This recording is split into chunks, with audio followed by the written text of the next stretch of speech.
Hi, everyone, and welcome to this week's Monday Memo. And the final part of a conversation that I had with a finance graduate who was going through their development program. I wanted to understand how they could make a bigger difference in finance as part of their career, but also for delivering more value to their organizations. And in the previous conversations, we'd actually got to steps of where they could go and add incrementally more value and make a bigger difference to their decision makers and their stakeholders by going through stages of preserving and creating value. And where we'd got to was actually evolving outcomes and decisions and potential solutions with their decision makers. But why stop there? Because for thousands of years, we've actually been helping those same decision makers, not only by accounting for the transactions within their organizations and reporting on their success via financial statements, but the finance professionals who've been making the biggest difference for those decision makers are the ones that have actually been actively deploying, which we represent by the letter D, those decisions that had been evolved previously. And that ultimate difference, we call that capturing value. So that's where they're accounting for the value they've captured in things like value logs. It's one thing to go and preserve and create value, and yes, to some degree that's captured in financial statements. But to actually capture it and message how much value finance is contributing to the organization, we do that using things like value logs, where those decisions we've either supported indirectly, or those things that we've deployed and directly made sure that they've been completed, seen through, and driven value to the bottom line and to shareholders. That's what we use value logs for.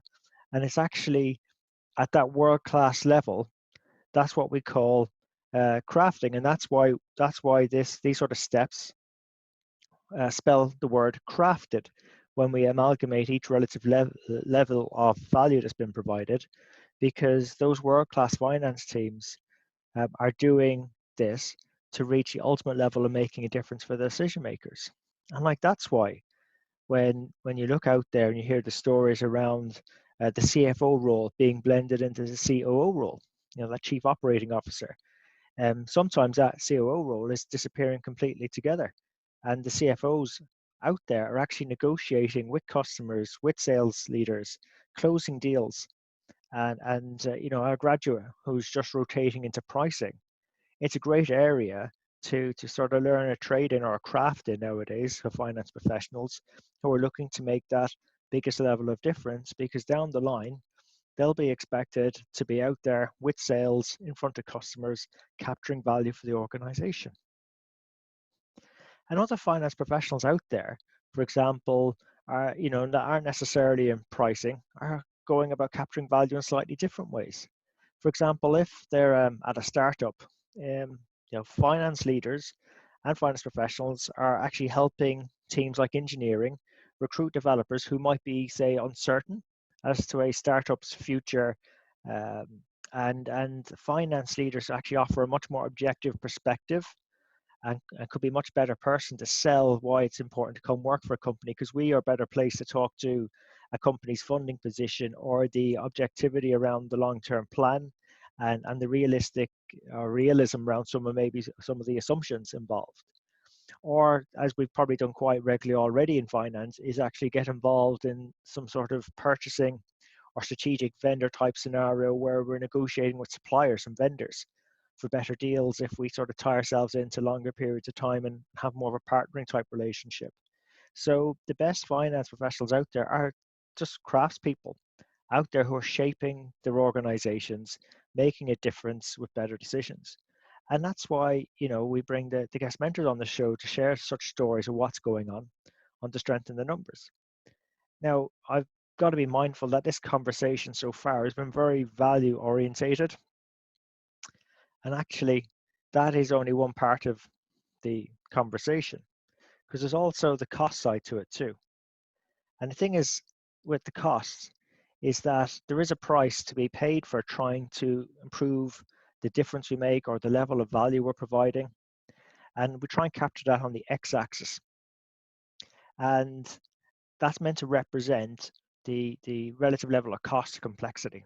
So let's say a finance organization wants to train its staff to go and provide more value around providing dashboards and that type of analytics, well, there might be a training cost or an opportunity cost associated with that in terms of the time being spent in that investment. And that's why when we're sort of thinking about driving additional levels of value, we've also got to factor in that relative complexity and cost of doing that. And we take from economics a term called productivity, or productivity frontier. And that is really the curve that joins the y and the x-axis of delivering relative value, making a difference on one hand, and the cost of doing so on the other. But the aim still is to deliver as much relative value for a given level of cost. But there is another danger with the productivity frontier in that it's continually pushing outwards as, say, technology, business model, economies, and demographics develop and kick on. So for, let's say, some of us who've been around long enough to remember when Excel started to become more popular in finance and spreadsheets, started appearing on more and more people's desktops within finance. That made a tremendous difference and allowed us to do a lot more things and become much more productive than we had been with, say, a calculator, a bit of a pencil and a paper in hand when doing budgets.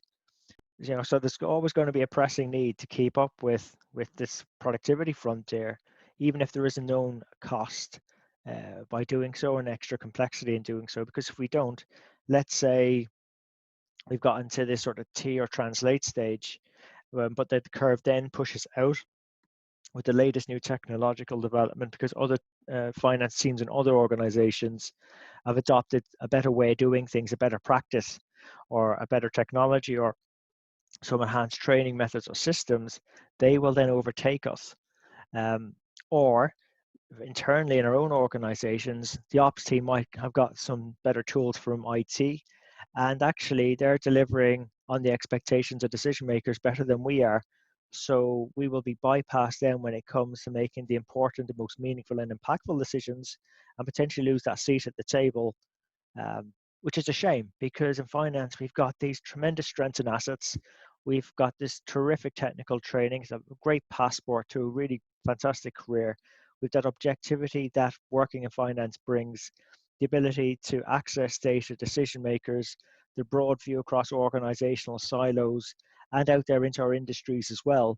We've a tremendous opportunity to go and make a difference in our organizations.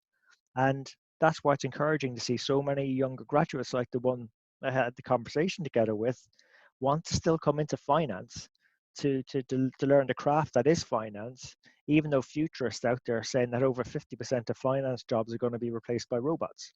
But I suppose in sort of closing on these various three parts, being part of a finance team, making a difference, doesn't only benefit our immediate organizations.